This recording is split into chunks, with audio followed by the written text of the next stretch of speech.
పల్నాడు జిల్లా చిలకలూరుపేట పట్టణంలోని వైఎస్సార్ కాంగ్రెస్ పార్టీ కార్యాలయంలో వైఎస్ జగన్మోహన్ రెడ్డి విడుదల చేసిన మేనిఫెస్టో గురించి మీడియా సమావేశం నిర్వహించిన శాసనమండలి సభ్యులు మర్రి రాజశేఖర్ మరియు నియోజకవర్గ అభ్యర్థి Kavati Sivanaga Manohar Naidu, Gnaneswara foundation chairman John Saida.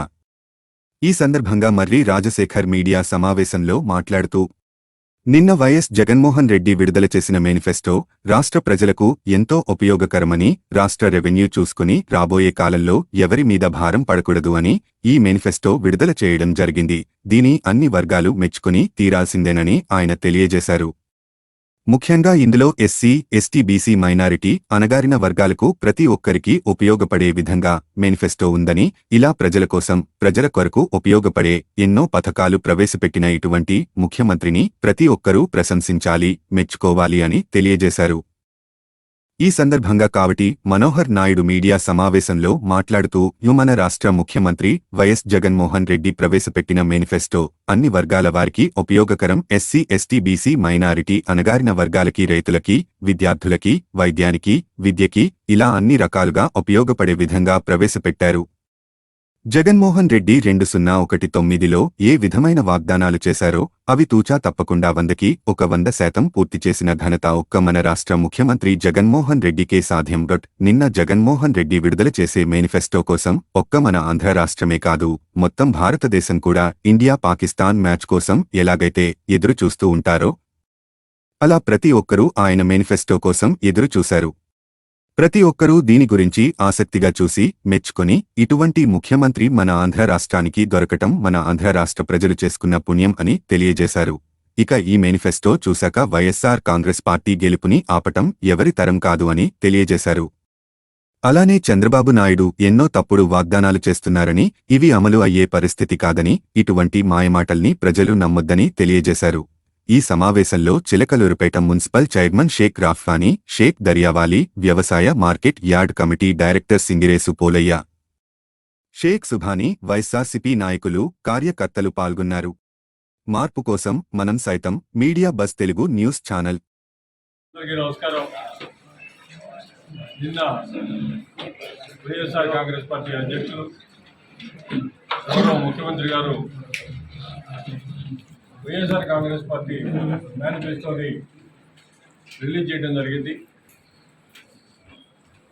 ఈ మేనిఫెస్టోలో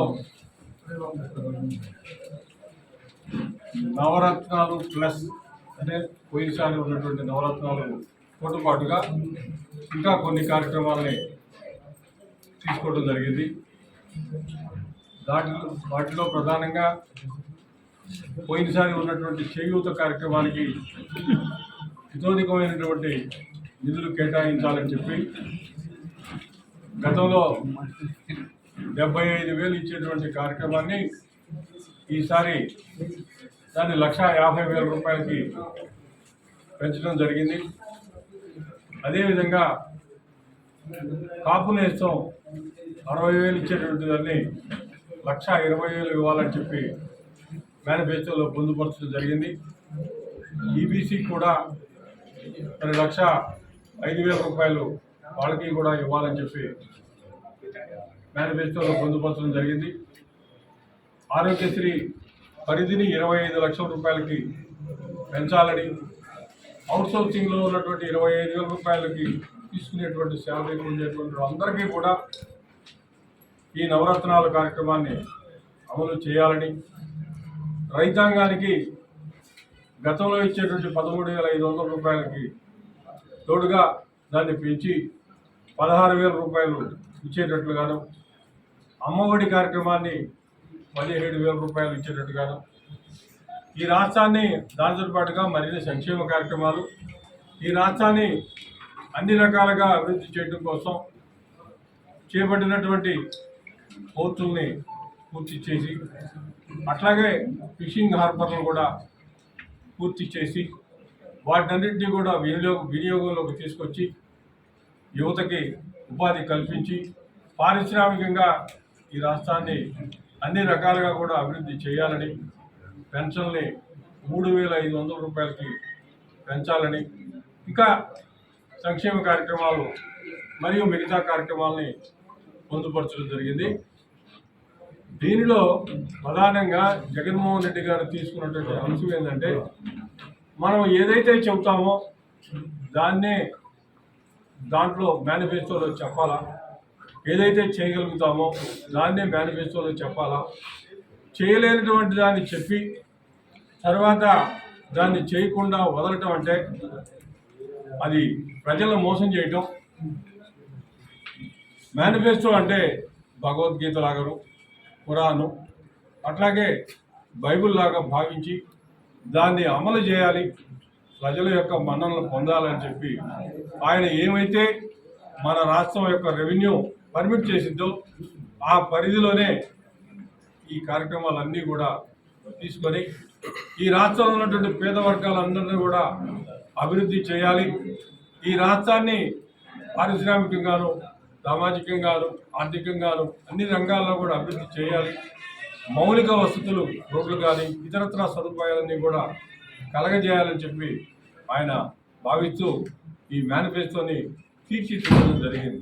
ఈ మేనిఫెస్టో ద్వారా రాబోయేటువంటి 5 సంవత్సరాల్లో రాష్ట్రం అన్ని రంగాల్లో కూడా అభివృద్ధి చెందుతుంది అంటంలో ఎటువంటి సందేహం లేదు. జగన్మోహన్ రెడ్డి గారు ఏదైతే చెబుతాడో దాన్ని అమలు చేసి చూపించాడు. ఆయన ప్రతి చోట కూడా ఇప్పటికీ కూడా చెబుతానే ఉన్నాడు. మేము చేసినటువంటి మంచి మీకు కనపడి మీ ఇంట్లో ఉంటేనే మాకు ఓటేయండి అని చెప్పి ధైర్యంగా అడుగుతున్నటువంటి ఏకైక నాయకుడు ఈ భారతదేశంలో జగన్మోహన్ రెడ్డి గారు మాత్రమే. మరి ఈరోజు కూడా ఆయన మేనిఫెస్టో తీసుకుంటే మేనిఫెస్టోలో ఏవైతే చెబుతామో అవన్నీ చెయ్యాలి అని చెప్పి ఆయన ఏరి కూర్చి ఈ మేనిఫెస్టోని తయారు చేయడం జరిగింది. మరి గతంలో మనం చూసాం, చంద్రబాబు నాయుడు గారు 2014 నుంచి 19 దాకా 14లో ఆయన మేనిఫెస్టో పెట్టాడు. 600 హామీలు అయితే దాంట్లో ఇవ్వడం జరిగింది. 600లో ప్రధానంగా రైతాంగానికి సంపూర్ణంగా రుణమాఫీ చేస్తానన్నాడు. అట్లాగే డ్వాక్రా రుణమాఫీ చేస్తానన్నాడు. 3 సెంట్లు స్థలం ప్రతి కుటుంబానికి ఇస్తానన్నాడు. ఇంకా చాలా రకాలైనటువంటి హామీలు ఇచ్చాడు. ప్రధానంగా ఈ 3 హామీల్లో ఏ ఒక్కటి కూడా అమలు జరపలా. రైతాంగం అయితే చంద్రబాబు నాయుడు గారు సంపూర్ణ రుణమాఫీ చేస్తారని చెప్పి ఆశించి ఆయన ఓట్లేయడం జరిగింది. డ్వాక్రా మహిళలు కూడా పూర్తిగా రుణమాఫీ చేస్తారనే ఉద్దేశంతో ఆయనకి ఓట్లేశారు. ఎక్కడా కూడా సంపూర్ణంగా రైతు రుణమాఫీ చేయలేదు, డ్వాక్రా రుణమాఫీ చేయలేదు, ఏ ఒక్కరికి కూడా 3 సెంట్ల స్థలాన్ని ఇవ్వలేదు. చంద్రబాబు నాయుడు గారు ఈరోజు చెప్పేటువంటి అంశాల్లో ఆయన నైజం అది అమలు చేయరు. అందుకే ఆయన చెబుతారు తెలుగుదేశం వాళ్ళు, కానీ అమలు జరపరు. అసలు మేనిఫెస్టోని అమలు జరపాలా, మేనిఫెస్టోలో ఏమైతే ఉందో దాన్నే అమలు చేసి తీరాలని చెప్పి దాన్ని వెలుగులోకి తీసుకొచ్చి ప్రజలందరికీ తెచ్చి దాన్ని ఒక భగవద్గీత లాగా, ఖురాన్ లాగా, బైబుల్ లాగా పాటించి తీసుకొచ్చిందే జగన్మోహన్ రెడ్డి గారు. అంతకుముందు అయితే ఎప్పుడు కూడా మేనిఫెస్టోకి విలువ ఉండేది కాదు. ఎన్నికలప్పుడు చెబుతారు, పోతారు. చంద్రబాబు నాయుడు గారు అందుకే జగన్మోహన్ రెడ్డి గారు మేనిఫెస్టోని గురించి ప్రస్తావిస్తుంటే ఆయన దాన్ని పబ్లిక్ డొమైన్లో లేకుండా, వెబ్సైట్లో లేకుండా, ప్రజలకు అందుబాటులో లేకుండా దాన్ని మాయం చేయడం జరిగింది. మరలా ఈరోజు చంద్రబాబు నాయుడు గారు సూపర్ 6 అని, సూపర్ 10 అని ఇంకా రకరకాలైనటువంటి వాగ్దానాలతో వస్తూ ఉన్నాడు.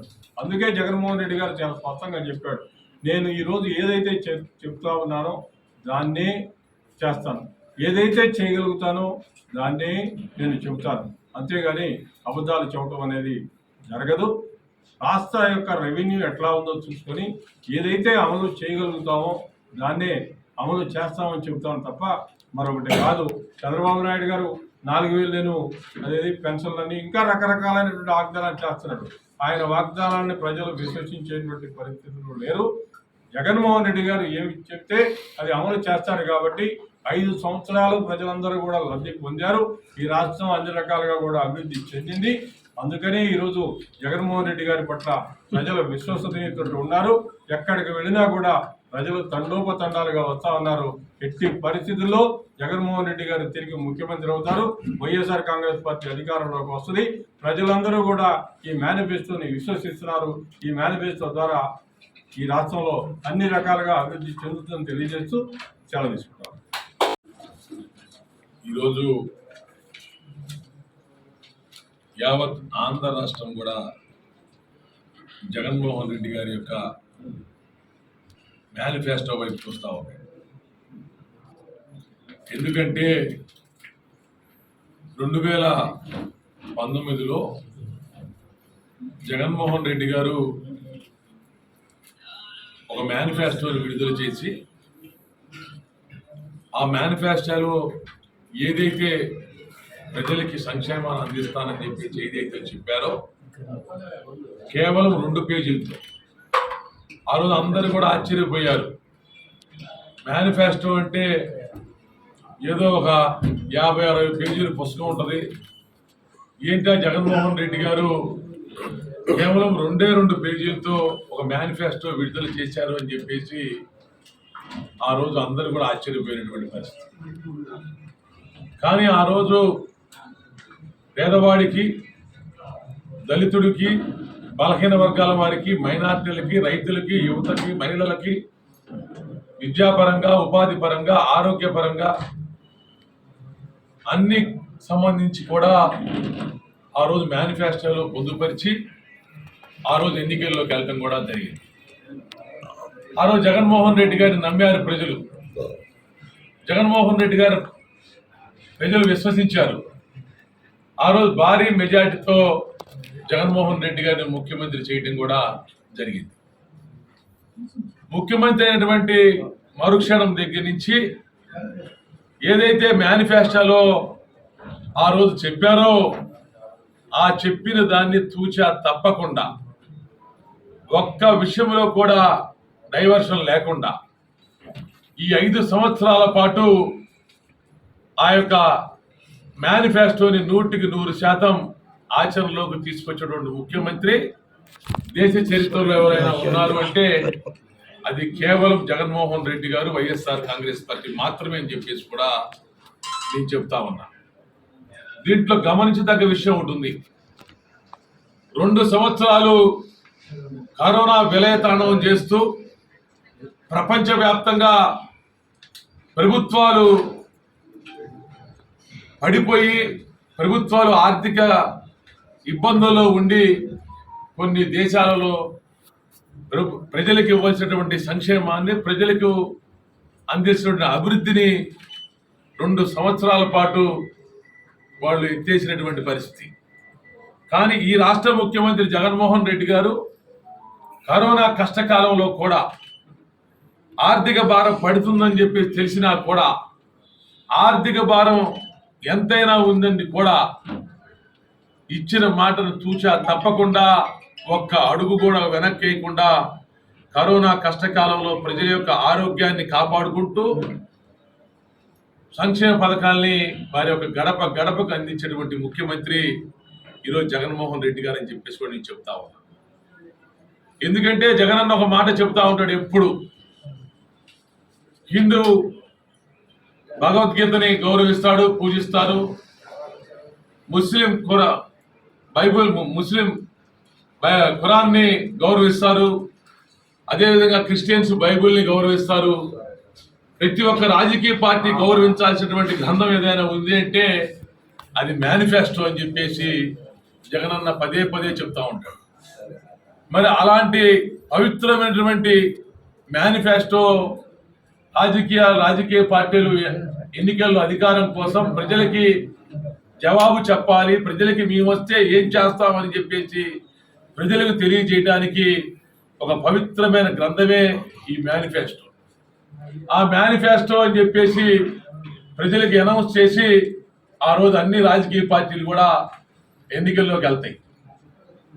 ఎన్నికల్లోకి వెళ్ళిన తర్వాత అధికారంలోకి వచ్చి ప్రజల్ని నమ్మించి అధికారంలోకి వచ్చిన తర్వాత చాలా వరకు రాజకీయ నాయకులు, రాజకీయ పార్టీలు దాంట్లో దగ్గరగా 80% మేనిఫెస్టోలో చెప్పినవి వివిధ కారణాల వల్ల చేయలేకపోవడం జరుగుతూ ఉంటుంది. కానీ జగన్మోహన్ రెడ్డి గారు కరోనా వచ్చినా సరే, రాష్ట్ర విభజన జరిగిపోయినా సరే, కేంద్రం నుంచి ఎటువంటి సహాయ సహకారాలు అందకపోయినా సరే ఇచ్చిన మాటను తూచా తప్పకుండా ఒక అడుగు వెనక్కి వేయకుండా, మాట వెనక్కి తీసుకోకుండా అన్ని సంక్షేమ పథకాలని ప్రతి ఒక్కళ్ళ ఇంటికి కూడా ఈరోజు తీసుకురావడం కూడా జరిగింది. ఎందుకంటే 2014 సంవత్సరంలో అధికారం కోసం చంద్రబాబు నాయుడు గారు 600 హామీలతో ఆ రోజు మేనిఫెస్టో తయారు చేశారు. సరే, రాష్ట్ర విభజన జరిగిపోయింది, అనుభవమైనటువంటి ముఖ్యమంత్రి అయితే బాగుంటుందని చెప్పేసి ఆ రోజు ఈ రాష్ట్ర ప్రజలు చంద్రబాబు నాయుడు గారికి పట్టం కడితే, ఈ 600 హామీలు నమ్మి పట్టం కడితే కనీసం ఒక్క హామీని కూడా 600 హామీల్లో ఒక్క హామీని కూడా చేయలేనటువంటి పరిస్థితి చంద్రబాబు నాయుడు గారు ఎదుర్కొన్నారు. ఈ రాష్ట్ర ప్రజలు అందరూ కూడా దాన్ని చూస్తూనే ఉన్నారు, గమనిస్తూనే ఉన్నారు. తర్వాత 2019 అధికారంలోకి వచ్చిన తర్వాత వైఎస్ఆర్ కాంగ్రెస్ పార్టీ కనీసం చంద్రబాబు పెట్టినటువంటి అతను అధికారంలో పెట్టినటువంటి మేనిఫెస్టో వారి యొక్క పార్టీ అఫీషియల్ వెబ్సైట్ లో కూడా లేకుండా చేయటం అంటే అది సాక్షాత్తు తెలుగుదేశం పార్టీకి చంద్రబాబు నాయుడు గారికి మాత్రమే దక్కిందని చెప్పేసి కూడా నేను చెప్తా ఉన్నా. ఈరోజు నిన్న జగనన్న పెట్టేటువంటి ఈ మేనిఫెస్టోకి యావత్ ఆంధ్ర రాష్ట్రంలో ఉన్నటువంటి అన్ని రాజకీయ పార్టీలు కావచ్చు, ప్రజలు కూడా జగన్మోహన్ రెడ్డి గారు ఏం చెప్తాడా అని చెప్పేసి వరల్డ్ కప్ ఫైనల్ మ్యాచ్ కి ప్రపంచం మొత్తం ఏ విధంగా చూస్తుందో, వరల్డ్ కప్ ఫైనల్ మ్యాచ్ ని ప్రపంచం మొత్తం ఏ విధంగా, అన్ని దేశాల్లో ప్రపంచం మొత్తం ఏ విధంగా చూస్తుందో అదే విధంగా ఈ భారతదేశంలో అన్ని రాజకీయ పార్టీలు కూడా జగన్మోహన్ రెడ్డి గారు ఎటువంటి మేనిఫెస్టోతో ఎన్నికల్లోకి వెళ్ళబోతా ఉన్నాడు అని చెప్పేసి కూడా అన్ని రాజకీయ పార్టీలు కూడా చూసేటువంటి పరిస్థితి. అన్న ఒకటే చెప్పాడు, నేను ఏదైతే చెప్తానో ఆ చెప్పిన దాన్ని తప్పక చేస్తాను, నేను ఏదైతే చేయగలనో అది మాత్రమే చెప్తాను తప్పితే చంద్రబాబు మాదిరిలాగా, పచ్చ చొక్కాల మాదిరిలాగా నేను కళ్ళబొల్లి మాటలు చెప్పి ప్రజల్ని మోసం చేసేటువంటి తత్వం, నైజం నాది కాదు అని చెప్పేసి అన్న చెప్పడం కూడా జరిగింది. ఎందుకంటే ఈరోజు తెలుగుదేశం పార్టీ వాళ్ళు సూపర్ 6 అని చెప్పేసి ఈరోజు ఎన్నికల్లోకి వెళ్తా ఉన్నారు. కానీ ప్రజలు వాళ్ళు నమ్మేటువంటి పరిస్థితులు లేదు. ప్రజలు కనీసం ఆ సూపర్ 6 సంబంధించినటువంటి చంద్రబాబు నాయుడు ఎలా చేయగలడు అనేటువంటి ఆచరణలో కూడా ప్రజలు ఈరోజు ఆలోచిస్తూ ఉన్నటువంటి పరిస్థితి. నిన్న జగనన్న పెట్టినటువంటి ఈ యొక్క మేనిఫెస్టో కార్యక్రమంలో మరి రైతులకు కావచ్చు, యువతకు కావచ్చు, మహిళలకు కావచ్చు, అదేవిధంగా ఆటో డ్రైవర్లకు కావచ్చు, అదేవిధంగా మన జొమాటో, స్విగ్గీ డెలివరీ ఇచ్చేటువంటి డెలివరీ బాయ్స్ కావచ్చు, అదేవిధంగా మన మహిళా మతలు డ్వాక్రా రుణాలు కావచ్చు, వివిధ రకాలుగా అన్ని వర్గాలతో పాటు మరి పింఛను కూడా ఎంత మన ఆర్థిక వనరులు మనకి ఎన్ని వస్తాయి, మనం ఎంతవరకు మన ప్రజలకు ఇవ్వగలం అని చెప్పేసి వీటన్నిటిని కూడా లెక్కలతో, మ్యాథమెటిక్స్ లెక్కలతో పాటు అన్నిటిని కూడా పూర్తి స్థాయిలో జగన్మోహన్ రెడ్డి గారు నిన్న ఈ యొక్క మేనిఫెస్టోని విడుదల చేయడం జరిగింది. అదేవిధంగా తెలుగుదేశం పార్టీ వాళ్ళు కూడా చెప్తా ఉన్నా, వాళ్ళు చెప్పేటువంటి పథకాలు చూస్తూ ఉంటే నిన్న దాకేమన్నా జగన్మోహన్ రెడ్డి గారిని రెండో శ్రీలంక అయిపోతా ఉందన్నాడు చంద్రబాబు నాయుడు గారు. యావత్ తెలుగుదేశం పార్టీ నాయకులు అంటా ఉన్నారు రెండో శ్రీలంక అయిపోతా ఉంది ఈయన పెట్టేటువంటి సంక్షేమ పథకాలని చెప్పేసి. మరి ఈరోజు అదే సంక్షేమ పథకాల దారిలోకి ఈరోజు చంద్రబాబు నాయుడు మళ్ళీ అధికారం కోసం గత మాదిరి 600 హామీలు ఇస్తే సక్సెస్ అవ్వలేదు అని చెప్పేసి ఇప్పుడు 6 హామీలతో ఈరోజు జగన్మోహన్ రెడ్డి గారిని గద్దె దించాలని చెప్పి చంద్రబాబు నాయుడు గారు 6 హామీలతో రావడం కూడా జరిగింది. కాకపోతే అప్పుడు 600 హామీలు, ఇప్పుడు 6 హామీలు ప్రజలు నమ్మేటువంటి పరిస్థితిలో ఎట్టి పరిస్థితులు లేరు. తప్పకుండా జగన్మోహన్ రెడ్డి గారు ఇచ్చినటువంటి మేనిఫెస్టోని ప్రజలు నమ్ముతారు, ప్రజలు విశ్వసిస్తారు, ప్రజలు ఆదరిస్తారు. జగన్మోహన్ రెడ్డి గారు తప్పకుండా ఈ రాష్ట్రానికి మరలా ముఖ్యమంత్రి చేసి తీరుతారనేటువంటి సంకేతం నిన్న మేనిఫెస్టో ద్వారా అర్థమైందని చెప్పేసి కూడా తెలియజేస్తారు.